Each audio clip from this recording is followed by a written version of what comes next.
No vídeo de hoje, veremos os mistérios brasileiros mais surpreendentes. Fique até o final, eu tenho certeza que algum deles vai te deixar perplexo. Mas antes de começar, seja bem-vindo. Se você é um amante de mistérios assim como eu, te convido a deixar o like no vídeo e se inscrever no canal para vir conosco em busca de enigmas e mistérios.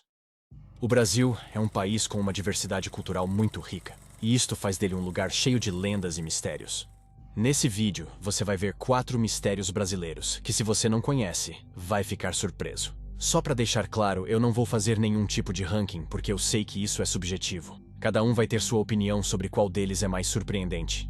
Começando a nossa lista, vamos para o primeiro caso. Número 1. Tesouro perdido. Aqui existem muitas lendas sobre cidades perdidas que guardam tesouros, mas uma dessas histórias chama a atenção, pois existem documentos registrados que dão indícios de que pode ser verdade. Laranja da Terra é um município do Espírito Santo que começou a ser povoado ainda na época da colonização. E como muitos municípios daqui do Brasil, lá inicialmente habitavam os índios. Mas os estrangeiros foram chegando aos poucos e tomando conta da região. As coisas foram acontecendo até ele virar um município. Só que durante esse processo, um caso chama a atenção. Em 1759, o famoso Marquês de Pombal, com medo da influência política da igreja, expulsou os jesuítas do Brasil e de todas as colônias de Portugal.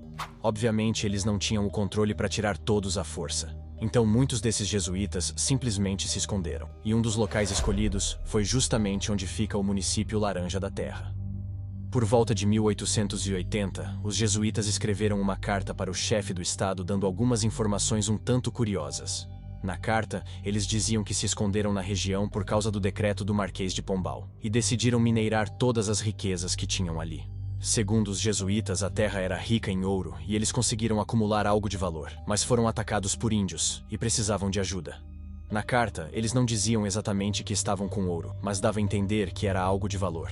Os jesuítas deram até uma coordenada de onde estavam escondidos. Só que o tal grupo e o que eles tinham guardado nunca foi encontrado. E as pessoas acreditam que o tesouro ainda esteja em algum lugar daquela região.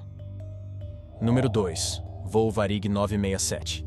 Este caso não aconteceu exatamente no Brasil, mas pode-se dizer que é um caso nacional. O Varig 967 foi um voo operado pela empresa brasileira Varig.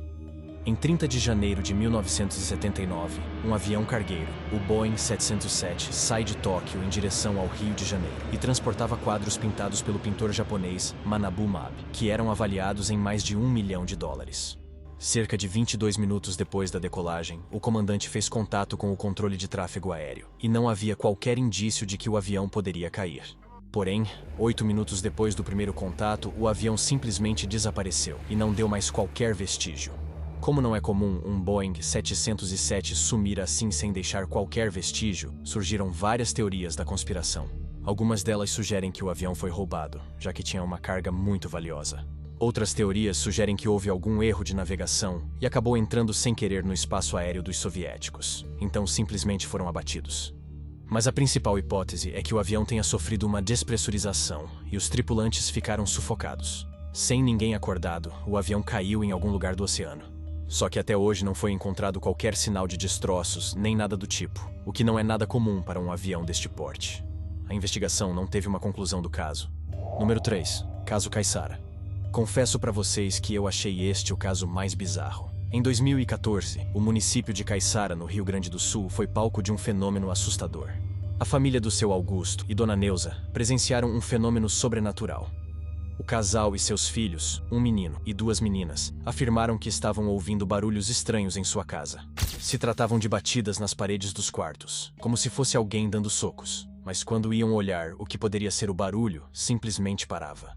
Achando que poderia ser alguém os incomodando, seu Augusto ligou para a polícia. E é aí que a história se diferencia da maioria das histórias sobrenaturais. O soldado que atendeu a chamada também viu com seus próprios olhos esses fenômenos. Ao que parece, a casa foi atingida por uma chuva de pedras, e ninguém sabe explicar o que pode ter acontecido. O próprio policial também viu tudo acontecer. A casa simples, construída com madeira e telha, não foi capaz de proteger a família. Pouco tempo depois, a filha mais velha começou a dar sinais de possessão demoníaca, e essa foi a possível causa daqueles fenômenos. Após uma sessão de exorcismo que durou 4 horas, eles conseguiram libertar a menina. Eles foram obrigados a se mudar dali e destruir a casa. Na época, houve grande repercussão, principalmente na cidade. Número 4. Máscaras de chumbo. Este talvez seja o caso mais marcante desta lista. O que parecia ser só mais um caso de homicídio se tornou uma das mortes mais enigmáticas do país. Em agosto de 1966, 2 técnicos em eletrônica foram protagonistas de uma história que deixou todo mundo perplexo. No dia 17 de agosto, Miguel José Viana e Manuel Pereira da Cruz saíram de casa na cidade Campos dos Goytacazes, no estado do Rio de Janeiro, dizendo que iam para São Paulo comprar materiais de trabalho. Mas 3 dias depois, seus corpos foram encontrados próximo à cidade de Niterói. O que é mais intrigante nesse caso são as circunstâncias que foram encontrados. Primeiro, que eles não tinham qualquer sinal de violência. Estavam usando terno, capa para chuva e máscaras de chumbo em formato de óculos. A polícia também encontrou perto deles uma garrafa de água vazia e um pacote com 2 toalhas. No bolso de um deles, passagens de ônibus e um bilhete. O bilhete descrevia um passo a passo que dava talvez a única pista do que pode ter acontecido. 16h30, está local determinado. 18h30, ingerir cápsulas, proteger metais e aguardar. Baseado no bilhete, a principal hipótese é que eles tenham feito algum tipo de experiência que terminou desse jeito. E o fato de estarem em estágio avançado de decomposição dificultou as investigações.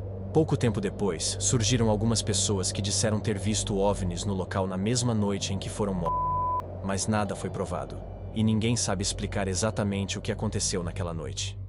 Bom, pessoal, esse foi o vídeo. Deixe seu comentário se você não conhecia algum desses casos. Se gostou do vídeo, deixe o like, se inscreva no canal e venha com a gente em busca de enigmas e mistérios.